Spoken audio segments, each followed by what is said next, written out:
Hey everyone, welcome to High Energy Podcast. My name's Esteban Gast. I am so excited you're here. Today, we are talking something that everyone thinks about in LA, and everyone is like, ugh, I wish we could do something about this. And he's the man helping make that happen. He's the executive director of Move LA. I'm so excited. We're going to talk transit. We're going to talk bikes, walking, affordable housing. Wow. Everything. I love my favorite topic. Thanks for having me. Please welcome to High Energy, Eli Lipmen. Thank you. Woo. I'm here. I appreciate it. Thank you for the invitation. And it was really fantastic seeing you up on stage at the Hollywood Climate Summit. Shout out to your next guest or a future guest, potentially. Yeah. I thought it was just a really fun thing to do. And I encourage people to get involved with the Hollywood Climate Summit. Oh, thanks. It was awesome. And you had a lot of high energy. So that's good. Every time you do that, you can look at the camera. You can cheat at them. Pretty high energy.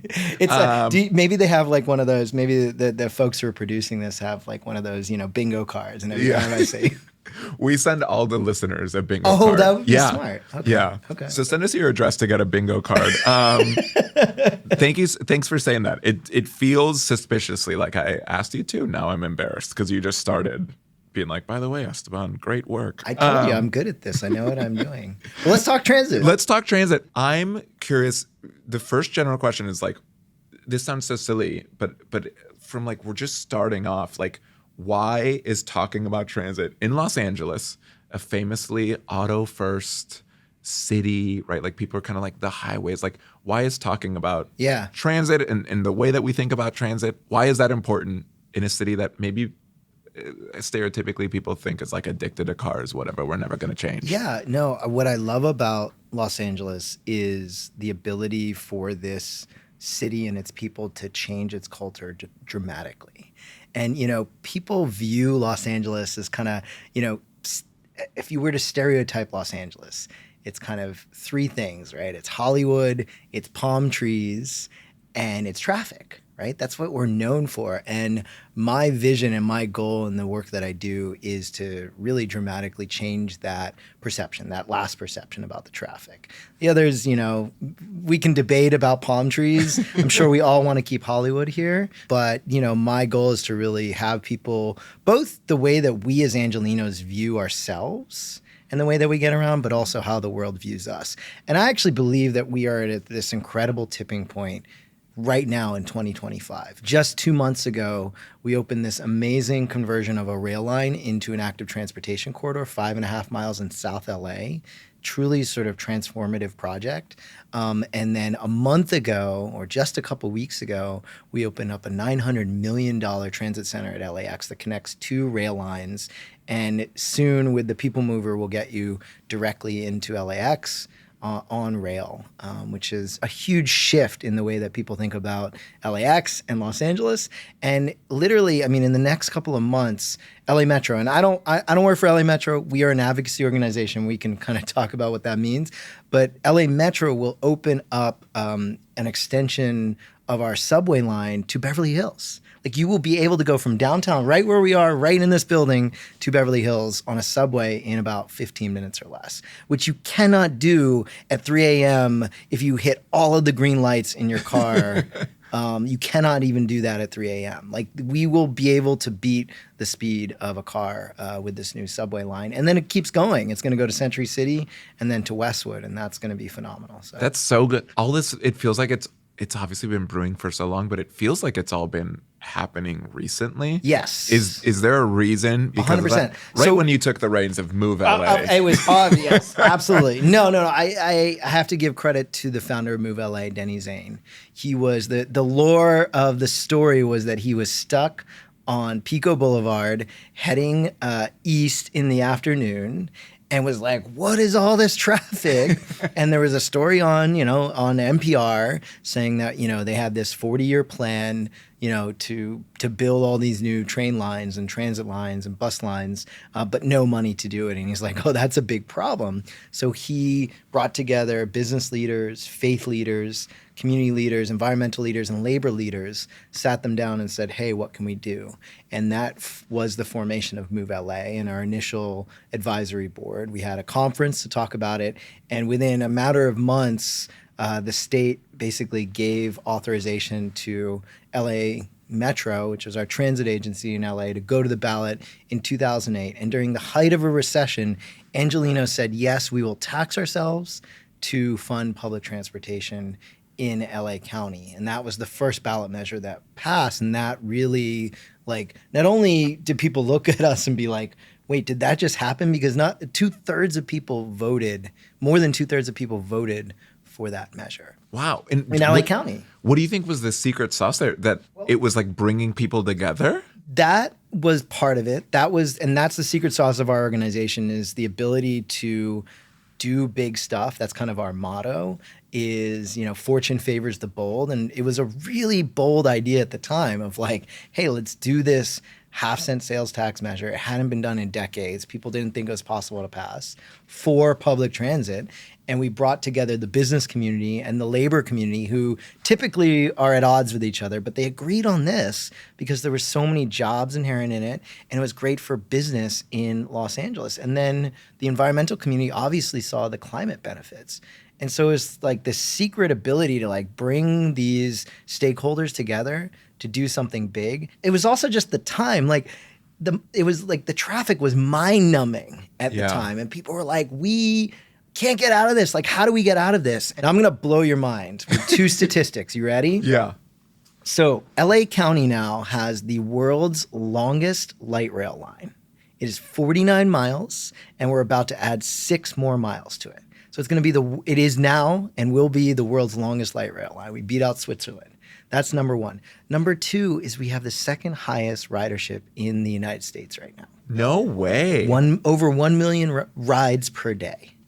Isn't that crazy? That's crazy. We beat out people don't think that. No. The Angelinos kind of don't. Like at themselves, or like, oh, I wish I would. But no one goes on that thing. Yeah, and there's someone I work with, Hayden Begley, who's Ed Begley's daughter. She worked at Metro for a year. She says this all the time. She's like, yeah, a friend of mine the other day was like, LA would be so great if it had a subway. And she's like, what are you like? Do you not no? We have 2 subway lines. Yeah. We have the second highest ridership in the country. COVID shifted a lot. We've had 30 months of increasing ridership since COVID, and so we beat out Chicago, DC, Boston, the Bay Area. We'll probably never achieve New York's ridership. I mean, they're 10 times as much. We'll make them sweat. Hell yeah, we'll make them sweat. What do you think is the disconnect? Part of me, I think there's a new story being told about transit 100%. in LA. But that story is coming up against a story that is so ingrained. There's 2 things happening here. One is LA is so freaking diverse, right? I mean, LA County is enormous, first of all. It's huge. I mean, geographically, right? We have a mountain range that literally runs through the city. We're the only North American city that has a mountain range inside the city boundaries. So that's crazy. And then, we have 1.5 million people that live in the San Fernando Valley alone. That's more than the city of Philadelphia, right? And it's all, people were sold this idea of you're going to have a single family home, 10,000 square foot lot, a pool, and a 2-car garage, right? That was the dream, the LA dream, right? Part of the American dream. And we built that, and that was part of what Hollywood was about. Literally, right? Yeah. It used to be the Hollywood land sign, and they built it to sell real estate. Yeah. So that concept was ingrained in what brought Angelinos out here. And so, and then we have places that are completely rural, like the Antelope Valley in LA County. So how do you serve all of that, including, here where we're on the 30th floor of a 50-story building, right? And we have huge density around here and 90,000 residents in downtown. And so there's very different needs and very different visions of what people see as Los Angeles. So we can have 1 million people ride, but we can still have a majority of people, drive every day. And that's okay. And that just sort of shows the health of the economy. So there's that kind of component, the geographic and the cultural. People are just, it's habit, right? you get in your car, right? And you go to your destination and you suck up the traffic and you pay the parking and you circle the block. And it's just what we do, right? Like everybody jokes about, like I had a friend once, he wrote a book, like Nobody Walks in LA, right? And, you know, the jokes about people who drive to the gym to work out, right? Like that's just who we are, like as a cultural phenomenon. And, but we're trying to shift that. Like that's why I'm on this podcast, right? That's why I went to the Hollywood Climate Summit. Like I want to shift that narrative about who we are. And I want to touch on, because part of what I think is so interesting about Move LA is you zoom out a little bit, and the context that you're talking about transit is a little bit larger than just subway or whatever that looks like. Yeah. Right? Yeah. Like you're also talking about affordable housing. You're talking about like even you're saying walkability. Like to me, it feels interesting because it feels like you've zoomed out a little bit. Is that fair to say? And then I'm curious, like, how does that help you 100% shape what you're doing? Yeah. Right? If you're zoomed out a little, are you seeing things that people don't? The people who follow me, like, know I love to, like, bike and walk and take public transit. But today was kind of funny because I picked up my beat-up white minivan that I drive my kids around in from, like, the shop because, you know, you got to get that, you know, fixed. Yeah. And then I got on the train to come downtown because I hate driving downtown. And there was like some weird, crazy incident that happened on the train. Like there was somebody sitting in the tracks. And so like I had to go back to my house and actually like drive here because I was running late. So, you know, I'm sharing that because our goal, our vision, the advocacy that we do is not to say like, I want you to get rid of your car. I want you to give up your car, right? Like, no, that's not my goal. My goal is for you to have options, right? And what the research shows is that when you have 4 or more options to get to your location, that's when people start to drive less, right? And so have your car, right? Enjoy it, right? My partner, my wife loves her car, but we take public transit, we walk and bike as much as we can, you know, and the more that we have those options and the more that we feel safe with those options, the more people are just going to do it. And so like, that's our goal, is to give people choices so they're not stuck in mind-numbing traffic anymore. And they're not forced to sit in traffic and then pay exorbitant rates for parking, right? Like we want to give you those choices. And when you have those choices, we think people are going to choose active transportation, which is walking and biking and public transit. Was that intentional to not be specific in the things that you're advocating for? What was funny was when I was campaigning for, not funny, but like interesting for me was when I was campaigning for Measure R, and then we did a subsequent measure, Measure M in 2016. And Measure M not only added another half-cent sales tax, but extended them to be in perpetuity. So there was no sunset. Oh, great. And we got nearly 70%, over 70% of Angelenos to vote for that, which was incredible because it said, I'm willing to invest 1%, 1 cent of every dollar I spend on things like sweaters and entertainment in our public transportation system and do it in perpetuity, which means not only can we build a really badass system, but once we build that system, we will have the resources to operate and maintain it, which if you look at other systems across the country, New York, the Bay Area, BART, like they're really, and DC, they're really struggling with that piece and the operations and maintenance piece. And so we're hoping that what we passed will allow us to have like an incredible system in perpetuity. If you could describe like the vision of what it could look like to move in LA, to go places in LA, what would that be? Would that be fully built out, you know, whatever? But would that be like, hey, the first option is walking and biking and we're doing... Absolutely. When I say we've reached a tipping point, like when people used to say to me like, oh, you know, Eli, I would take transit more, but like it doesn't go to where I need to go. And I'd be like, yeah, you know, we're still like building this system, but like, don't worry, we'll have it soon. Now I'm like, no, this is an excuse. You're making an excuse. Yeah. We have an incredible system. There's still things to build. It's going to get built better. But, you know, like there's bikes that you can rent through Metro Bike Share. There's a micro transit service that will pick you up. It's like a door-to-door service. Yeah. It's incredibly popular and inexpensive. LA Now?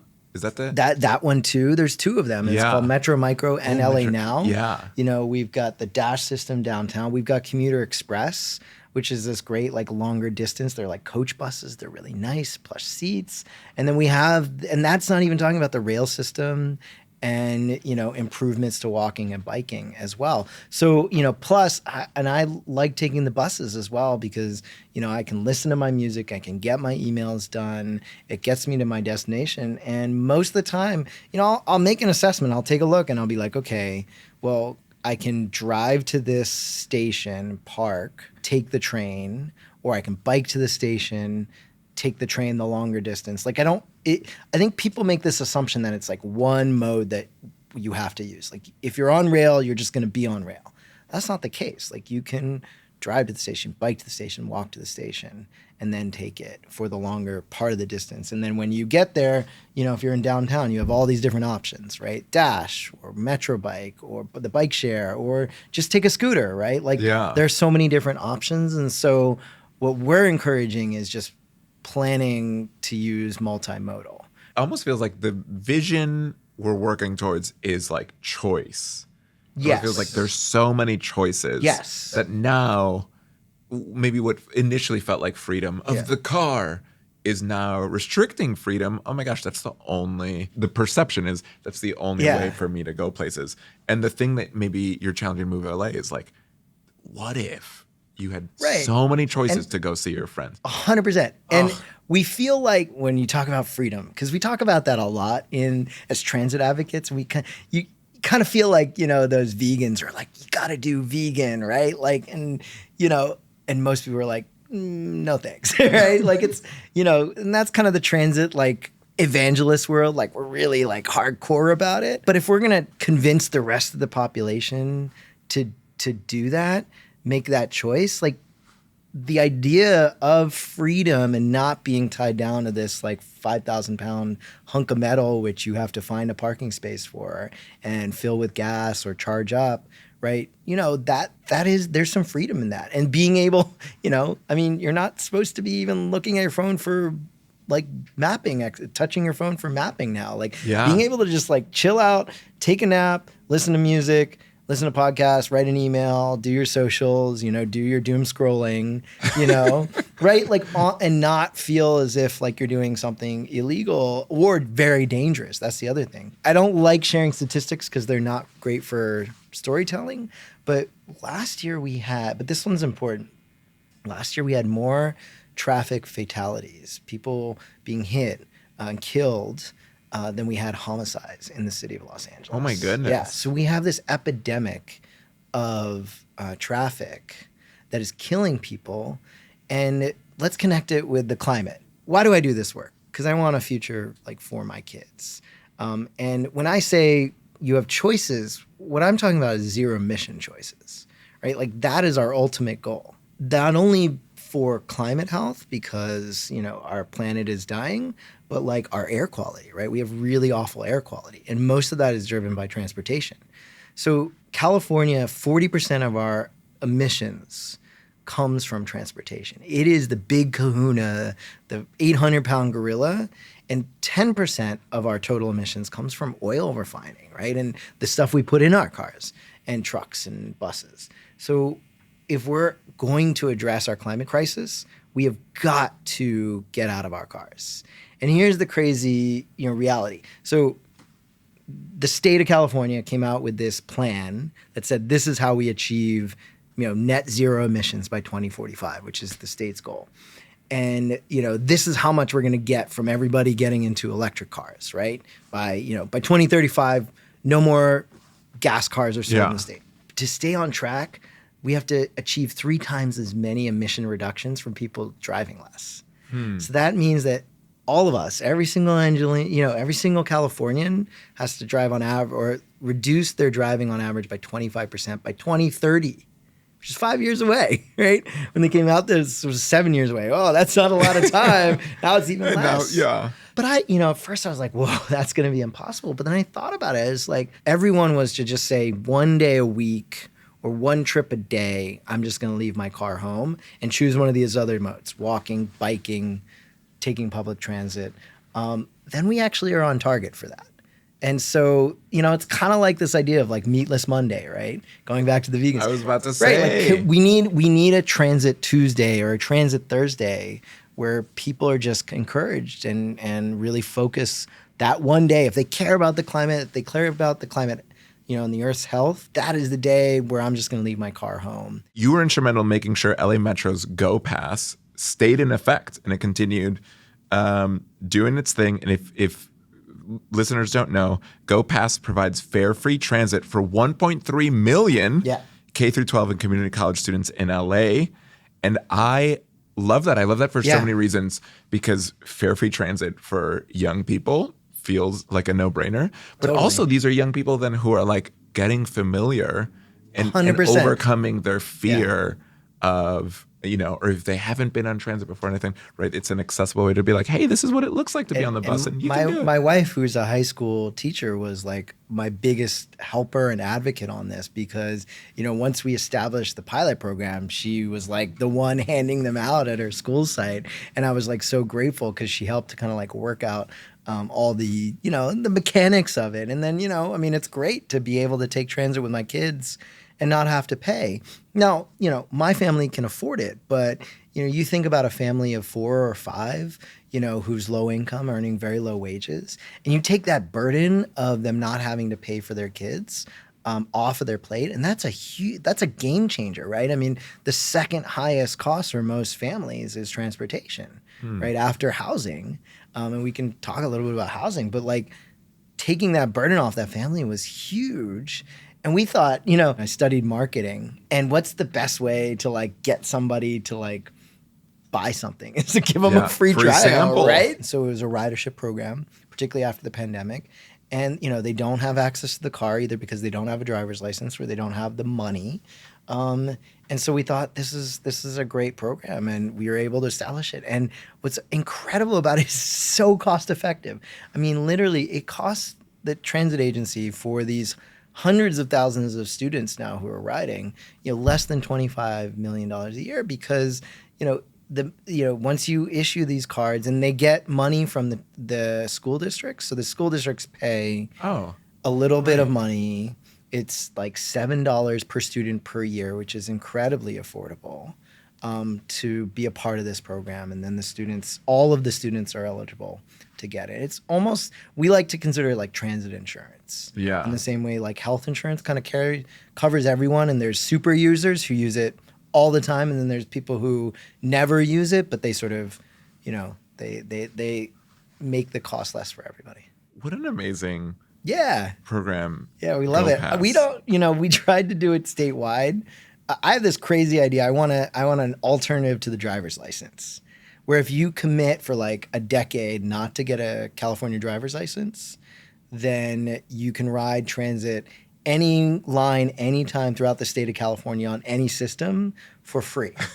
And like, what a great way to like encourage people to like be climate friendly, right? Like, and not purchase a vehicle, because producing a vehicle creates a lot of emissions.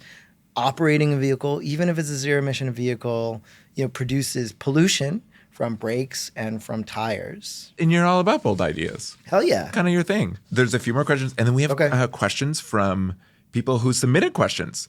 Listeners or people who are relevant, or they're relevant questions, or they That's cool. found out about you and then we're like, I want to ask you this. Oh, wow. Okay. We've flirted around this idea of affordable housing. Yes. How does that relate to the work that you're doing? And in some ways, this podcast is largely about climate and clean energy and things like that.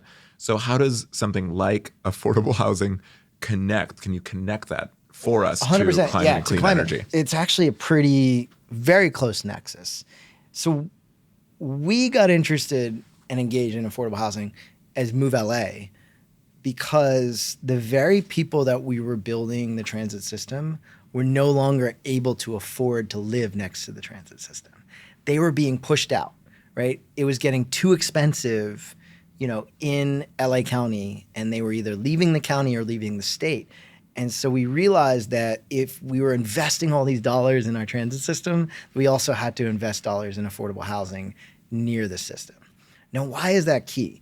We had this sort of, for decades, we kind of just built out, and kept pushing, where communities were, and people would then drive until they could afford the house that they wanted, get that house or rent that house and then drive back in. And that has created disastrous climate consequences. Not just climate consequences, family consequences, right? Like if you're commuting 2 hours a day to work, you don't see your family, right? And so the goal here is, how do we build more affordable and sustainable housing? Because every time we produce new housing, because of our new policies, it's, solar ready, there's bike parking, we use more sustainable materials. Some of these houses are completely decarbonized now. So the more that we have new housing stock, the more that the building itself becomes sustainable. And there's actually great research that's out there that shows that when you put more housing and more affordable housing near high quality transit, people will drive a lot less, right? And some will eventually just give up their cars. Yeah. So they're all super connected, right? The housing crisis, the affordability crisis. Because as I said, housing, number one cost, transportation, number two. Again, this comes back to my kids. That's why I'm doing this for my family, is I want them to have a better community, a safer community, so that they feel comfortable and safe biking and walking, right? So they're not being hit by a car, and that means better infrastructure. And then I want them to have more options, right? So that they don't feel like they have to own a car to get around this region or frankly anywhere. So Yeah, that's so great. All right, it is time for listener questions. This first question is from Hamid in Koreatown in LA. Rock on. You're involved in a ton of advocacy in your personal life. How does your work in public transit connect to your other advocacy? Climate is something that I'm passionate about. Yeah. Obviously, and that comes from my dad. I grew up in Bermuda, so we're island boys. And my dad's an oceanographer, so I always had a passion for climate. My dad has been a climate scientist most of his life. And my mom started a group called Jewish Earth Alliance. No And so way. she advocates for this stuff as well. So I've always had a passion for that. I was a scuba dive instructor, so I love the ocean. Yeah. And I've always had a passion for that. And so that is what kind of drives my work. And so always, I do every year, my kids, I organize Earth Week, a climate rally with my kids at my kids' elementary school. And they have these, awesome. they put, as I was mentioning, they're in a bilingual school. So they have all these beautiful, bilingual signs, and we do these chants in Spanish and English, and it's a lot of fun. Good. So I do that. I work on, ecology and nature education at their school as well. And then I've been doing a lot more. I have two queer kids. One's non-binary, and I've been doing a lot of advocacy in the LGBTQ plus space, and standing behind our trans kids and our queer kids. So yeah, that's awesome. Hamid, what a great question. Look at Yeah. this. We got to know a totally different side of Eli. Yeah, That's lovely. So it's not just my day job, it's my night job too. Yeah. Let me add one more thing too, especially kind of in this moment. So as I mentioned, I'm inspired sort of by my wife, and she's a high school teacher, but she specifically works with immigrant populations. Right now we're facing a really scary time here in Los Angeles in particular, but across the country. So I've actually for close to 25 years been an advocate for immigration reform. And so, we've been to several rallies, vigils, and, in defense of our immigrant neighbors and against these awful kidnappings and raids that are being conducted, and really terrorizing our communities. I was just in MacArthur Park yesterday, half an hour before this awful military presence just descended upon a peaceful park. And, it's terrifying to see what's happening, here and across the country to our immigrant, neighbors and transit riders too. We should point out, and there's always a connection to transit for me, because, they don't have statistics in LA on, immigrants who ride transit, but it's a large portion of the transit ridership, if not the majority. And so, we're really concerned about the impact on transit ridership, and it has had an impact on transit ridership because of these raids. Thanks for sharing that and for connecting that to this current moment. Yeah. Which, I mean, part of what I admire about Move LA is the way that you've connected so much to it, right? So affordable housing, of course, with transit, with public transportation, with walkability, with bikes. I feel like climate, you can connect all of that to. So I'm like issues of migration and immigration 100%. Are climate Absolutely. issues and will Climate continue to they be, will right? be. If you look at the future, it's a little bit scary to be like, it's like by 2050, there's going to be 200 million permanent climate refugees so or whatever the we need most resilience recent numbers. Yeah. here because of that. And so, and having a functioning transit system that is resilient, regardless of extreme weather, earthquakes, fires, all of these things. I mean, the transit system was operating during the fires. Yeah. It operates, after an earthquake, right? I mean, these are resilient systems, and we need them. When the 10 freeway was closed for 10 days, we worked with the administration to get people to take more transit, right? Because that system worked perfectly well and was able to take the load, of all the people who could not drive on the 10 freeway anymore. So yeah.